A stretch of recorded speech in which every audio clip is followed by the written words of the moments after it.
In all my videos, you hear me talk about the bend, counter bend, moving the hip, moving the shoulder, work and spin, work and stop. All that is part of the basic training to bring a horse along to become a finished show horse. But once you get that horse trained, keeping that horse trained and keeping that horse fit physically and mentally to show is a lot different than the initial training. If you keep drilling on the maneuvers, drilling on stop, drilling on spin, drilling on whatever that horse is taught to do, even if it's barrels, if you just keep drilling hard in the training, that horse is going to get sour in whatever you're teaching the horse to do. So once the horse starts to become finished, and this is a finished horse, he's won quite a few $1,000s, but once the horse becomes finished, you have to adjust your program more into maintenance than training. So this horse is shown in reining and working cow horse, and he gets arena smart. All show horses will eventually get arena smart. They learn how the class works, what to expect, what comes next. So as part of the maintenance to keep him maintained, I'm going to do a lot of things different than what happens in the show pen. Some things will be the same, some things will be different. Right now I'm trotting him around, warming him up, get his feet moving. Like with any horse, I mean, he's I think 10 or 11. Not an old horse, but he's not young either. And to keep him in good condition, he needs a good bit of stretching, muscle stretching, that kind of thing. So what I want to do is move him around, and I'm going to talk a little bit about how I keep him not just physically fit to show, but also mentally fit to show. And this is going to apply to your young horses that you're working also, because mental fitness is important all the way through the training program, through the whole horse's whole life.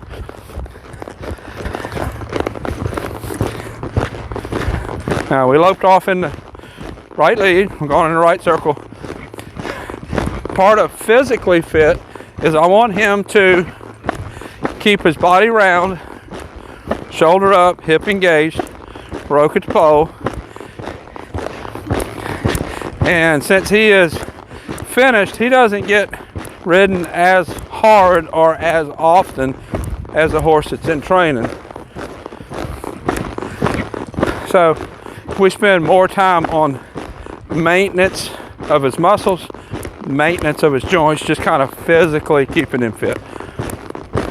Now, one thing that I'm going to do, we show in reining, as I'm loping around, I am generally going to go where our pattern would be. I was a little close on that side to the fence, but I'm generally going to be running down the middle where my rundowns are, because I want the horse to look for those spots when we're showing.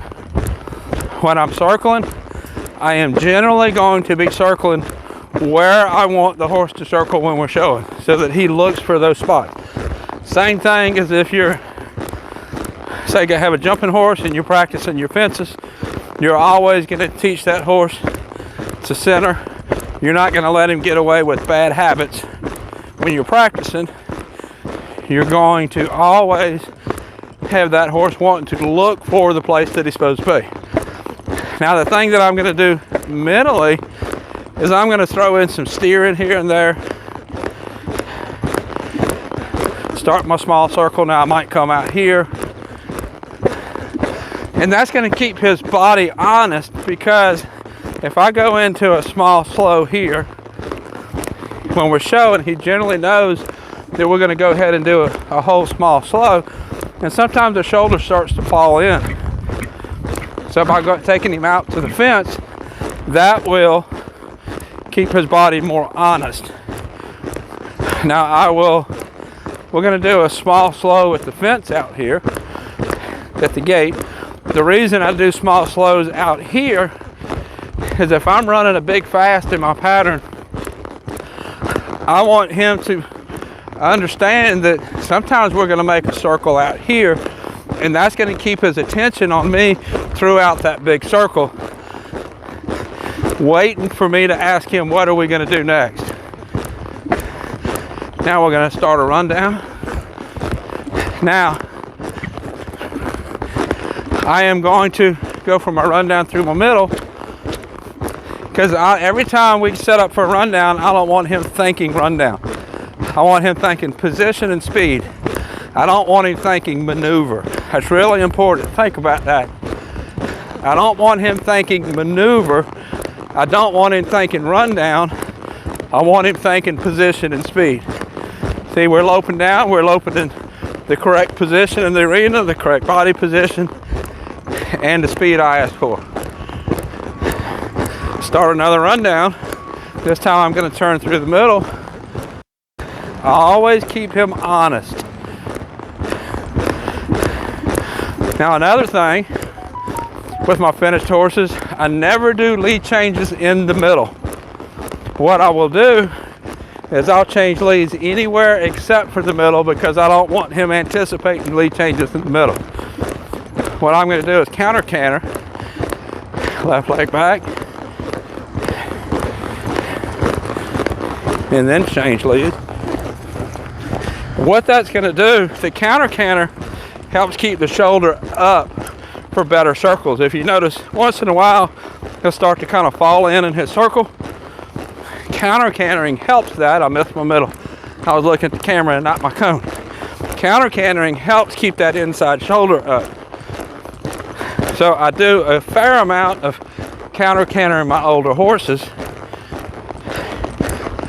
Start another rundown. Let's build a little. Now let's go around the end. He's always going to do what I ask him to do. He's thinking position and speed, not maneuver. Even though we repeat a lot of the maneuvers, mix them up enough, let's do a small slow. He was thinking right, we're going to steer into a small slow. We swapped leads over here. We came back to the middle. He was thinking lead change again. That's why he was looking over there. Whatever he seems like he's thinking, we're going to do the opposite. Let's do a rundown down the middle. Now I'm going to swap leads, which you never do in a pattern. But I don't want him to understand that a rundown and stop is not always going to happen. And I've talked about before, I show 3 times for every 1 time that I try to win. I'll show once that I'll intentionally DQ in school. I'll show once that I go to run a clean, correct 70 maneuver score. And I'll show once that I try to win. So in my runs that I try to show either the 0 clean correct or that I DQ, in those runs, I run them basically just like I practice out here. Practice like you show, show like you practice. So when we get to a show, we're basically doing at the show the same thing that we do at home. Now let's ask for a little bit of speed in this circle.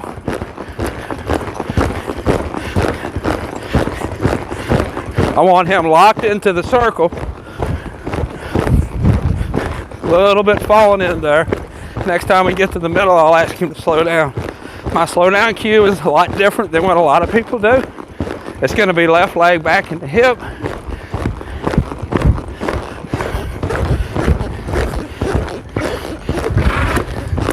And notice I did not steer into a small slow. You rated back. Okay. And now we're picking up speed a little bit. Let's do a small slow here.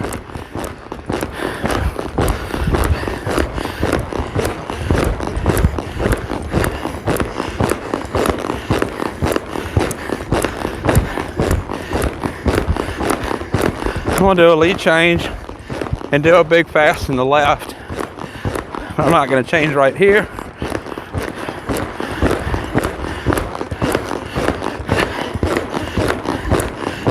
Let's do a change here.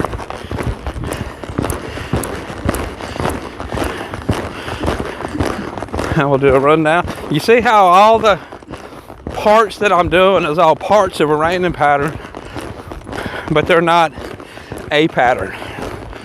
We're practicing all the parts. Now let's ask for a big fast.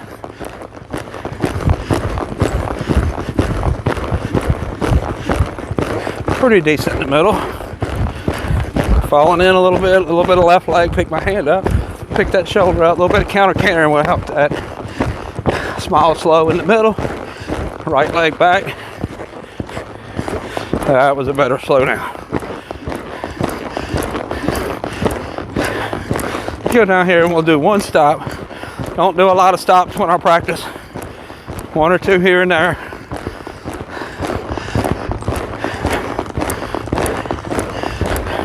Let's see what we get. Build.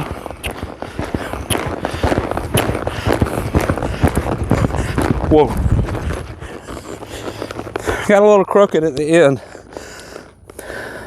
A little bit of out of shape, a little bit of fitness.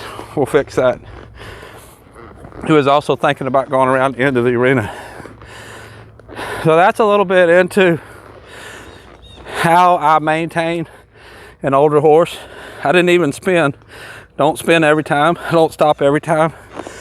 I don't do all of the maneuvers every time. So this is Hank. I'll put a link up here to his other videos. There's also a video of me showing him if you want to watch that. Until next time, thank you for watching.